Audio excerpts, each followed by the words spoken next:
Hello guys, welcome sa aking channel. So mayroon akong gagawin ngayon na amplifier. Ito guys yung pangalan niya, Pro X A1240F. Yan. So sabi nung may-ari wala daw sound to. So try natin. Okay, so nilagyan ko na siya ng speaker wire, then input galing dito sa player. Okay, so pa-plug in natin.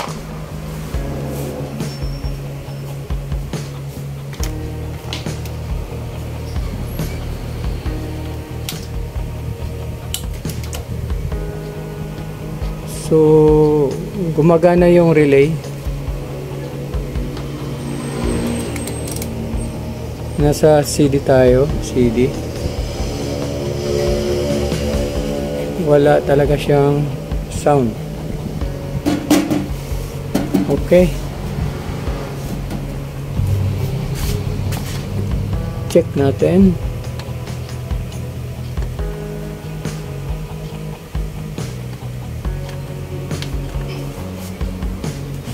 Sige.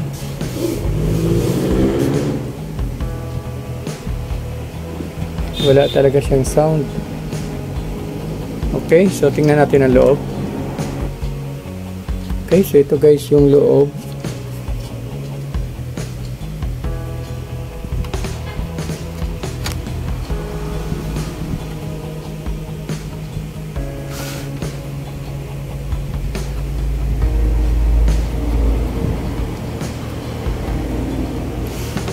Check natin kung mayroon siyang audio dito sa amplifier. Okay, so check natin kung may audio. Input ng left. So yun guys, mayroon.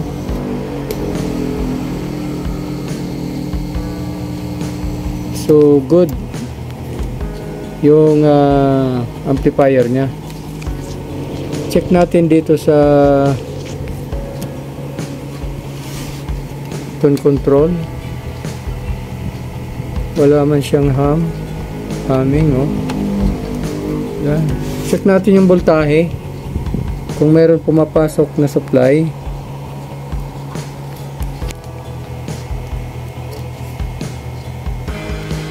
Ito guys yung ground, then meron siyang negative 12 volts at positive 12 na papunta dito sa tone control sa preamp.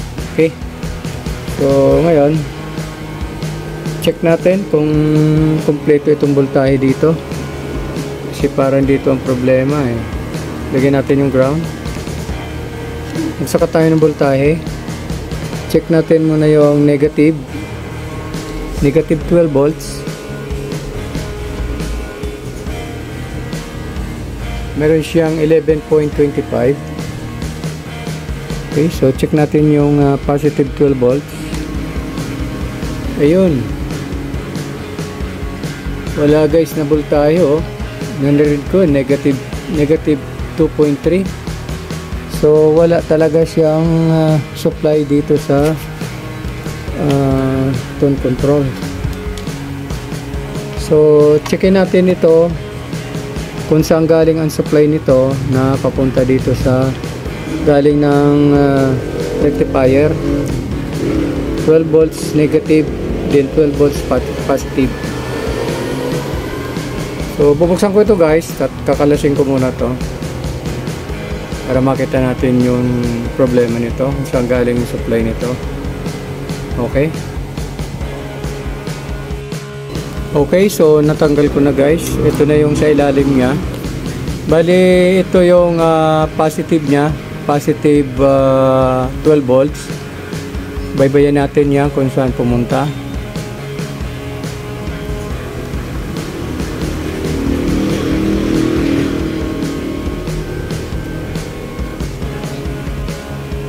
Okay, so check natin yung supply nito.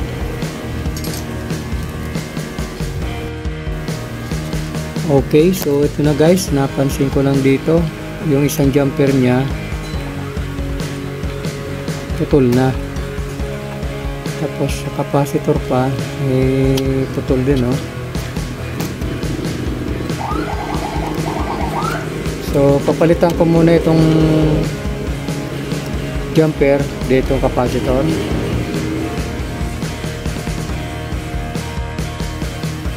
Okay guys, nalagyan ko na ng jumper. Yan, oh. Then itong capacitor, napalitan ko na rin yung capacitor nya, 220 by 16 volts.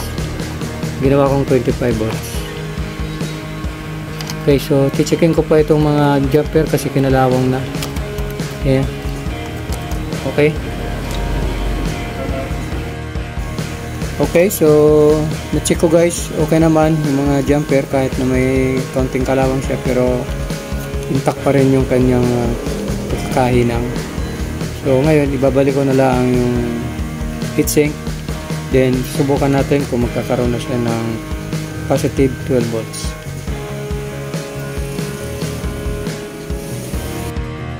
Okay, so naikabit ko na guys.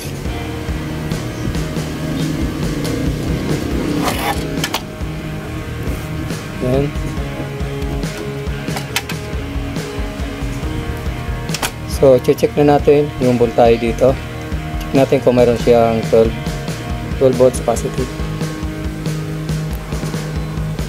Okay, so ipa-plug in natin.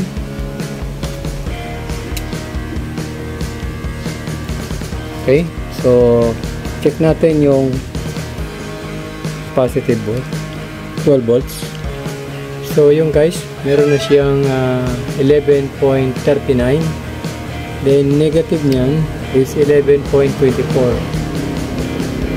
Okay, so meron ng supply, meron ng ilaw yung mga volume control. Kanina wala yan. Okay, so check na natin kung meron na siyang audio. Kakabit ko lang guys yung speaker.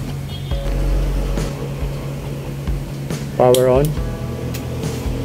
So yun, meron na siyang mga ilaw, oh. Okay. Ayan, oh, meron siyang sound, oh.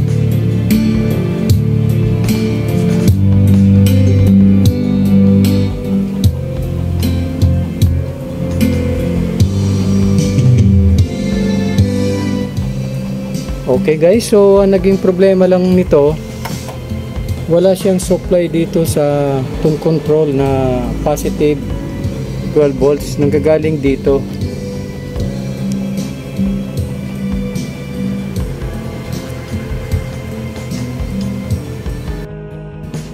So guys, ang naging problema lang nito,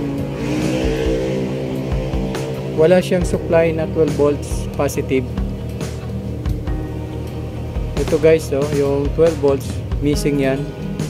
Meron siyang negative, yung 12 volts wala siya kasi may open na jumper, tapos yung isang capacitor naputol yung isang terminal, so kaya wala siyang pumapasok dito na 12 volts. Okay, so yan na guys,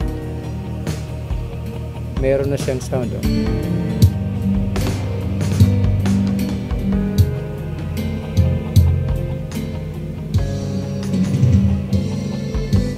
So ganun lang guys ang ginawa natin dito, kasi buo naman yung power amplifier niya. Mayroon siyang audio dito sa input. So dito na lang tayo nag-focus sa supply. Okay guys, thank you sa inyong panonood.